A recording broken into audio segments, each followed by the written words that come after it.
You guys know the drill, alright? There's been little trickles of news that we've been getting from Marvel Spider-Man 2, especially since San Diego Comic-Con, and I wanted to jump into the Spider-Man PS4 subreddit, see what people are talking about, what their reaction is to all the information that we've been getting as of lately. With Peter's home being explorable, what purpose do you think it will serve besides world building and Easter eggs? Well, to be honest, I feel like this question answers itself. World building and Easter eggs. The opportunity to explore Peter's childhood home is obviously going to be chock full of some stuff that give us information about Peter's past, but at the same time, this gives us an opportunity to look at where Peter grew up. It's the same thing as how like Feast was an explorable location. You know, there wasn't too much of a purpose there besides one little mission where we got to explore a hidden room in the Feast shelter. But for the most part, you know, you just kind of walk around and talk to some people and lead yourself into another cutscene. This is an interesting one. For Marvel Spider-Man 2, would you want Insomniac Venom to be seen as an anti-hero or a straight up villain? That's an interesting question. We got a picture here of Venom from the Insomniac game and then Venom from the movie, who's seen as more of an anti-hero.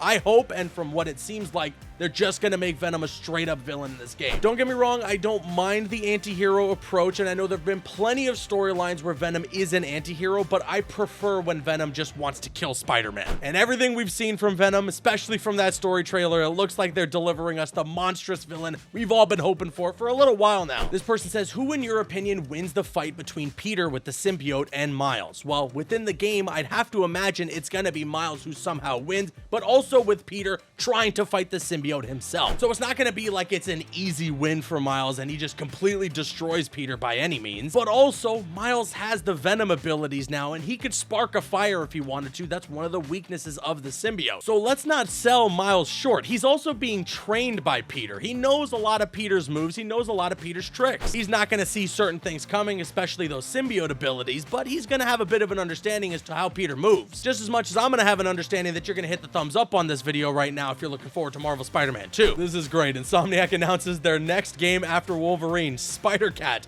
Be Furrier. Listen, after that cat game Stray, I would play this. A cat with spider powers, you know, in the vein of what they did with Stray, you could sign me up for that, I'll be honest with you. This is an interesting question. Who do you think recruited Taskmaster to stalk Spider-Man? Part of me thinks that maybe they can bring this all together and say that Taskmaster works for Kraven. But then again, Taskmaster is on Kraven's tablet and presumably will be one of the people that Kraven tries to hunt in Marvel Spider-Man 2, so that might not end up being the case. People in the comments here are saying that it's Norman. We know he's obsessed with Spider-Man and his powers, and we know he's probably going to have some beef with Spider-Man. Wouldn't be surprised if you think Spider-Man has some healing factor, given the beatings he's taken. I think that's a really good theory, and if we're building to Norman Osborn becoming the Green Goblin from Marvel Spider-Man 3, them creating this revelation for that game would be super cool. Okay, this post here says, for the last 5 years, I've been praying that the MJ missions don't make a return in Spider-Man 2. However, if there's a couple of MJ missions where you have to hide from Symbiote Peter, then I'm extremely okay with that. I've seen this theory, and I gotta be honest, I'm kind of on board as well. Originally, I was saying I hope that they would omit the stealth missions from Spider-Man 2, but if they're similar to that Miles mission where you're hiding from Rhino in Spider-Man PS4, and then instead you have MJ hiding from Symbiote Peter, or even Venom, that could be cool. Because when she's just sneaking around and using her taser gun against Sable mercenaries, it just wasn't that interesting to me. But when you have that stealth mission with Miles, and he's hiding from the Rhino, it's terrifying and super engaging. So MJ stealth missions, they got a little sprinkle of horror in there, that could be pretty sweet. This person says, who else thinks that Norman Osborn could be Green Goblin for a credit scene? It is possible that when Harry Osborn has the symbiote, he could grow attached, and Peter and Miles will have to do some lethal damage, resulting in Norman being mad and trying to get revenge in the next game.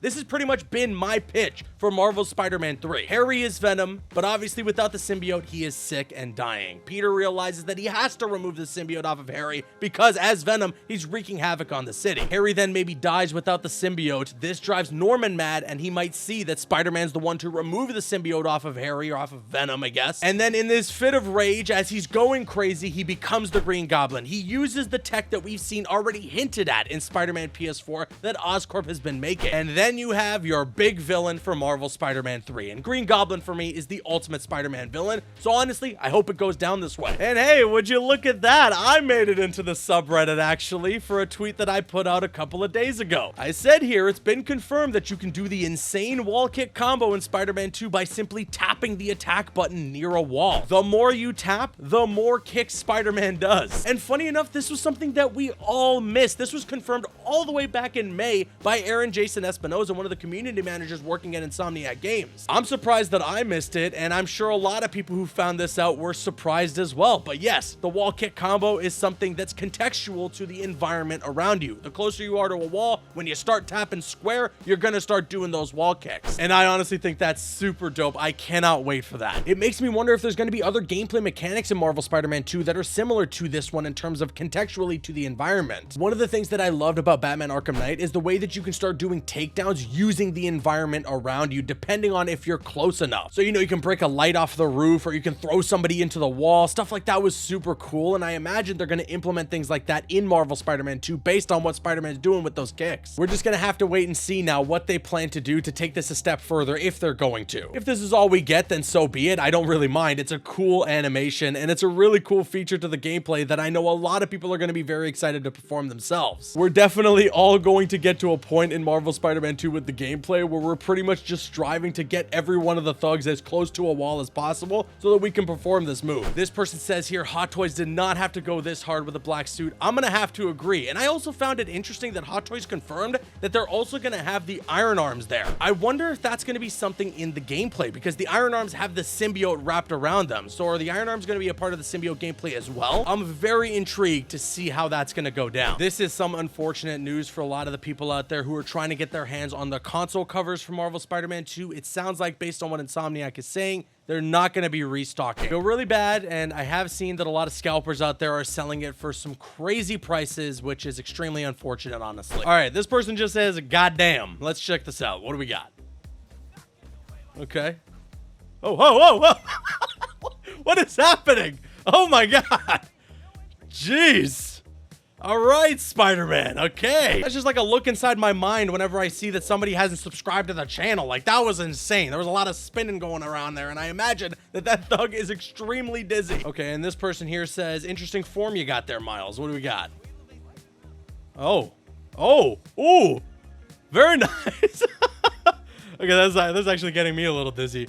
That's not bad. I didn't know you could catch the top of the tree like that and just spin in circles. That's pretty cool. Somebody made their own PlayStation covers, and it's pretty much based off of what we've already seen from Marvel Spider-Man 2, the official ones that are being made by PlayStation, but with some different touches that I honestly love. First of all, I love that we still got a bit of the symbiote taking over the backside of the PlayStation console. I think that that would have been a nice touch for the actual covers. And then the one thing that I really wanted to be on the actual covers is what they put there, the Venom logo. I think that would have been a nice touch. I'm very happy with what we got. I cannot wait to get my hands on the PlayStation covers and as well the controller, but I think it could have just been that much better. And with that being said, let me now kick it to you guys. Sound off with all your thoughts in the comments section below. Did you know about how you can do the wall kick animation in Marvel Spider-Man 2? If that caught you off guard, if that blew your mind, well then let me know in the comments below. If you enjoyed the video, hit the thumbs up button. Shout outs to everybody in the Reddit for all the amazing posts. I've been Caboose, and I'll see you guys later.